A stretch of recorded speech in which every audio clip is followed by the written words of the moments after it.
Lyn, my question is, what progress is the LLDC making to deliver healthy streets and reach your target for 85% of all journeys to be made by sustainable travel by 2031? Yes, thank you.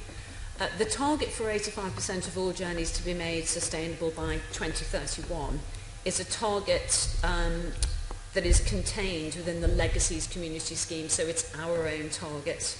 We are fully committed to supporting and encouraging sustainable travel, and that would be in line with the Mayor's Healthy Streets approach. Each neighbourhood is required to submit travel plans setting out measures to help achieve that 85% target. They've been approved for the early phases of Chobham Manor, phases 1 and 2, and they will be monitored over the development phases as those phases come forward. So phase 1 is complete, and we've nearly completed phase 2 at Chobham.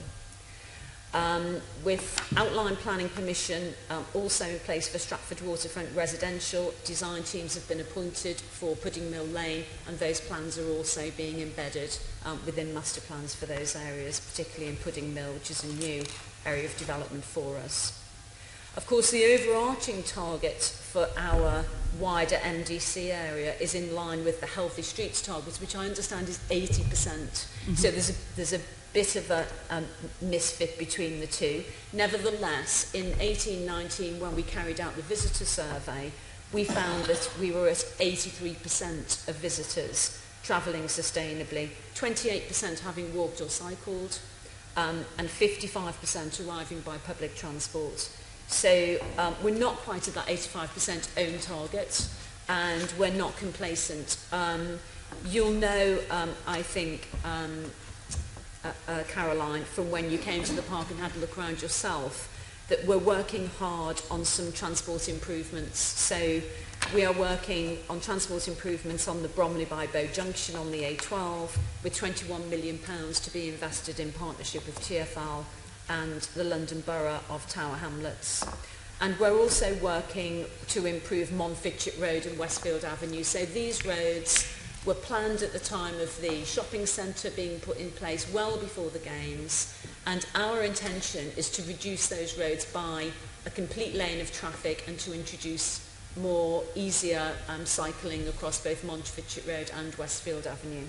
There's significant funding in place, but there are some gaps to that funding when we're working to bring that forward. But the design work has started on those schemes, and the aim is that by the time we open East Bank and have considerably more people arriving in the park, that we can make sure that the vast majority of that is coming through the transport routes and through cycling routes. So we're aiming for those sorts of dates. We have some really good news that recently happened to the south of the park because we've opened 2 new cycling routes and pedestrian routes, one of which is a 1 kilometre section of the Greenway, which connects the Greenway from Newham straight into the park, and actually it really makes a difference to that part of the park for anybody who's familiar with that. It's been closed for quite a long period of time whilst we've been working on it. You cross over Stratford High Street and directly into the park, and it just enhances that availability of the park really considerably. We've appointed a local cycling consultant. I think that was your suggestion, and when you came to see us. And they're helping us with audits locally, park infrastructure, and improving the routes. And we've opened up a new plan to look at the Carpenter's Estate entrance to Stratford Station. So for a long time, we've had a planning permission to put a new station entrance at the Carpenter's Estate end of Stratford Station. So if you come in via the Jubilee line, and you look immediately to your left, there's a little car park there, and that is where the new station entrance is going to be for the Carpenter's Estate. Funding is in place, and we expect to open it in September 2020, so we're going to be on site very soon with that, which we're really pleased about. And it will help stimulate the regeneration of the Carpenter's Estate in the fullness of time, depending on what the London Borough of Newham would wish to bring forward there in partnership with their residents. Thank you very much. That's a massively comprehensive list of things, and certainly very good news that you're working with a cycling specialist. I'd like to pick up on the 25 million investment that was announced in April to make the Olympic Park better for walking and cycling. The infrastructure project plan has 52 projects classed as local transport schemes, and of those, there are 4 that are currently underway, 7 have funding or permission, and 41 of them don't have funding or permission yet. So when are you going to be delivering those remaining 41 schemes so that people start to get that benefit? Do you have a sense of the timescale? Yes, I mean, without a doubt, those schemes will need to be prioritised, because it sounds to me, not having the detail in front of me, but it sounds an awful lot, actually, doesn't it? And so in terms of the funding requirement for those schemes and prioritising them, that will be no doubt what officers are doing, and these ones that are coming forward now and that have funding will be the highest priorities. Of course, we still have quite a lot of development to come on the park. So, for example, we have the later phases of International Quarter London. So far, they've built about half of their office accommodation, with a further half to come. And they have residential development to come through planning. There will be various sites around the park that are yet to come forward, so Pudding Mill Lane, Rick Roberts Way, there's a car park in the middle of not very well used car park in the middle of the park near Here East that will come forward for development. And then there are the sites around the periphery of the park. So, for example, this year we will complete 10,000 new homes. We'll complete that milestone at the end of 2019. In total, we're building 33,000, and there is still a lot of office accommodation to come. So no doubt there's still a lot of Section 106 and SIL to come into the pot over that period of time, but I think the critical thing will be to make sure those priorities are listed.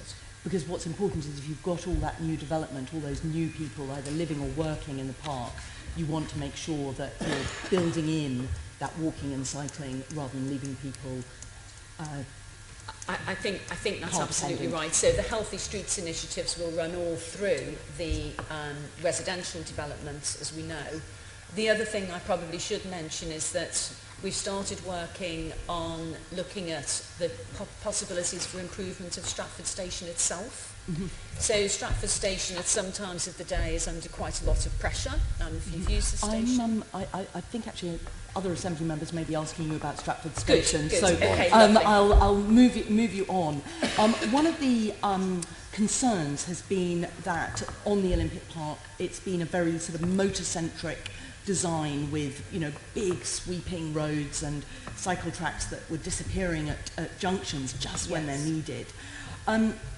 So I'm just wondering about your design guidance. Have you thought about just checking your design guidance against the Mayor's Vision Zero aspirations, so that that you are definitely building in ways to make sure that people walking and cycling are kept safe on the streets in the park? So I can pick that up with the Mayor's Cycling Advisor, who came over to see us in the last 12 months. We think we're in line with the Mayor's best practice guidance. It's quite a difficult environment at the moment. There are at least 3 or 4 sites being built out, which really frustrates cyclists actually, because they're having to be diverted around the park. There is good practice for diverting cyclists around works, and you can insist on your developers actually following that good practice. And we do, but I think nevertheless it's frustrating, isn't it, if you're used to going a certain way and so on, so we're having to put those diversions in place. The Quiet Way 6 is due to come forward, of course, which is coming through the park from Hackney Wick over to Chobham Manor and through Honor-Lee Avenue, so that cuts right across the park, which I think will be a real development. And there's a new highway opening, a new north-south highway that's opening as part of Eastwick and Sweetwater development that's opening in October, and that also has a cycle route up and over the bridges and into Hackney Wick and so on. Thank you. I just finally want to say I've heard that you're running a scooter trial in the Olympic Park, making use of your status as private land. Yes. Now, this could be a space for trialling changes like side road zebras. and other ways of prioritising walking. Would you consider, I'm almost out of time, but would you consider using your land for trialling things like side road zebras? Absolutely, absolutely. I'll Let's write to speak you afterwards. about Thank that. you very Yes, much. yes.